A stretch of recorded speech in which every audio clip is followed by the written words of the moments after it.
Once we can bank ubiquitous connectivity everywhere, it opens the door to be using many of the newer generation technologies available today. The concepts of blockchain in smart contracting only work if we can actually guarantee that between all the nodes in a blockchain, connectivity can be guaranteed.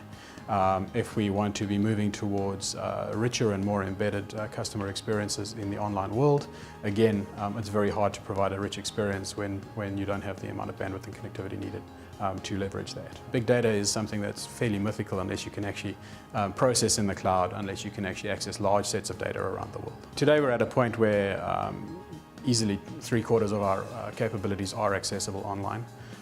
5 years ago and 10 years ago that certainly wasn't the case, and 15 years ago we would have spent most of our time banking in a branch. So the banking industry has come a really, really long way.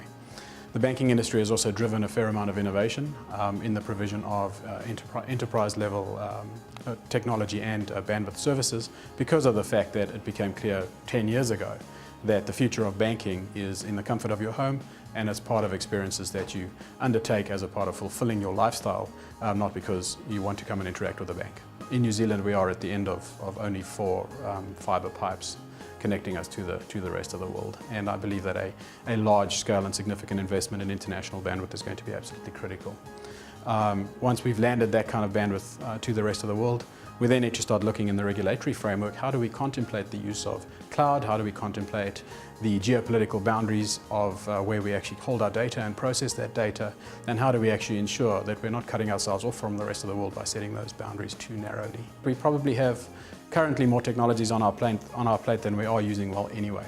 And the fact is that looking to the world of sexy new technologies really only makes sense once we've made it possible for everybody to access what is possible today. So again, it all comes down to reach, and it comes down to reach at scale. For us to have to feed people features across a small dial-up connection in Invercargill makes absolutely no sense when we could be feeding them the entire planet across fibre. To see what happens when a community becomes internet savvy and becomes used to being able to leverage the internet for its own good is actually a really amazing thing.